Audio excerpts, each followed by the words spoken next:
Welcome, curious minds, to the very first episode of Ask to Learn. I'm your host, Andy, and today we have a truly incredible guest, Taaylor Simon, who works as a wildlife educator in Toronto Zoo. Now, Taylor's journey has been pretty wild, no pun intended. Ever wonder what it's like to be surrounded by the coolest creatures at the zoo, or how teaching biology led to some wild adventures? Well, you are in for a treat, because you are about to learn it all. Hello Taaylor, and thanks a lot for joining us today. I wanted to start with some questions to get our listeners get to know you a bit. So, what did you study and why? My undergraduate degree, I actually started with English and psychology. Through my psychology degree, I actually got to take some animal behavior courses, and that really kind of inspired that love for animals and just learning about them. And I was lucky enough as a summer student, I was able to actually do some wildlife rehabilitation work here in Ontario. That kind of experience, and so doing English and psychology, and then going to teachers college, that really built me up for that career in education, and so getting to work at the zoo. I was wondering if there was a particular moment or experience that made you decide to pursue this path.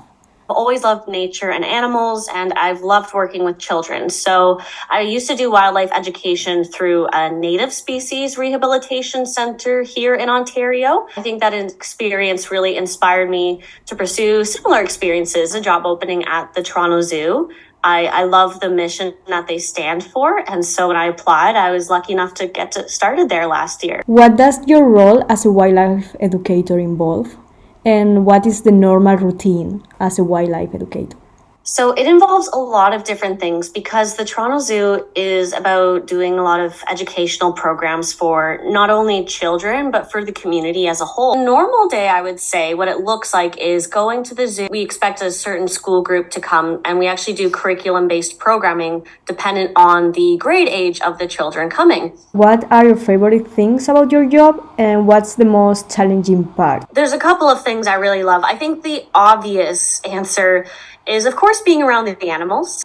What I really enjoy about the job is getting to connect children with conservation issues, because I think when they see the animals and they learn about maybe some of the things that are affecting these animals around the world, we actually have a direct impact on that. And so when children are making that connection between this incredible animal and the conservation issue and realizing how they, as individuals or even as a group, can help, that I think is the best part of my job. In terms of challenging, with any education job, sometimes you wonder if you are able to connect with a group, right? Because you do get so many different groups and children coming in from all kinds of backgrounds, which is amazing. But sometimes maybe there's a day where I just don't feel like I've reached a group for one reason or another. And I think that can happen in any education setting. Going back on trying to teach students to be concerned about these issues and stuff, how do you approach making complex topics accessible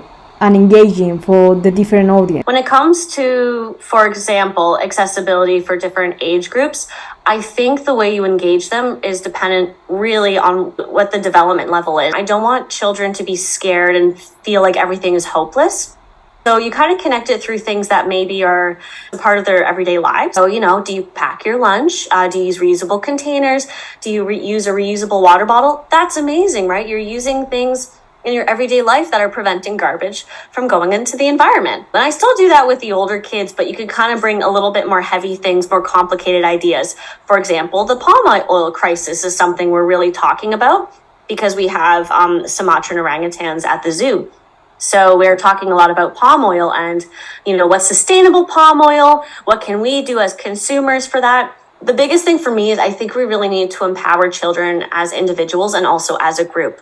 And so giving them things that they can actually do, I think is kind of how you reach them. As individuals, we can always make a difference. I can see that you're raising awareness about conservation issues.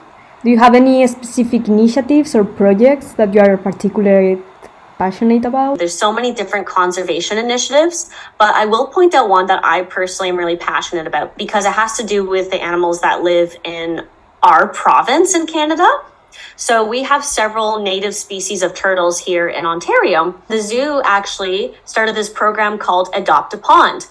It's a citizen science app. Anyone can download this app and take pictures and notes of turtles and also of frogs and toads in Ontario. Everyone can participate basically in the tracking and research of these animals because our turtles, our frogs, and our toads, they're all vulnerable or endangered. Considering the ongoing discussion around the role of zoos in wildlife conservation and education, how do you personally view the contribution of zoos, and do you think they play a positive role in broader efforts to protect and raise awareness about wildlife? I think what I am seeing is a good zoo. It puts conservation and education first. If it is meant for entertainment only, you're failing. One thing that I like about the Toronto Zoo has become a conservation organization. And they actually are lowering the amount of species at the zoo because they want to ensure that they're actually looking at conserving endangered species. My hope is that all the kind of zoos and aquariums, anywhere that does have animals in captivity, they're working harder each day to make sure that they're meeting that standard. You share a memorable experience or encounter with a particular animal that left a lasting impression on you? I would say that one species I'm really lucky to have had experience with, the white rhinoceros that we have at the zoo. His name is Tom, a beautiful male white rhinoceros. They're lucky enough that the keeper, and this was Tom's choice. I do want to emphasize that, but I actually got a chance to pet him on the side. To feel him just for a second really makes you think about how important it is for us to conserve these animals. I want to ask you some questions specifically for people that are looking to have a similar job as you. So, what advice would you offer to someone who is passionate about animals and conservation but unsure about the right path to take in their career? Traditional path you can take is you do a zoology degree and then you get experience either working at the zoo or working at other animal places as well. So wildlife rehabilitation, even animal shelter is a great place to get started with. I think any experience you have to work with children, to work with animals, and even volunteering, anything you can do to show that you're passionate about the environment in some way can lead you to kind of a career at a zoo. Thank you so much, Taaylor. So that wraps up our first episode for Ask to Learn. A huge thanks to our special guest, Taaylor, for sharing your journey with us and your knowledge. And remember, as we've learned today and will continue to discover in each episode, the best way to learn is to ask. So keep those questions coming, and until next time, stay curious, stay inspired, and keep asking to learn. Thank you very much, Taaylor. Thank you so much, Andy.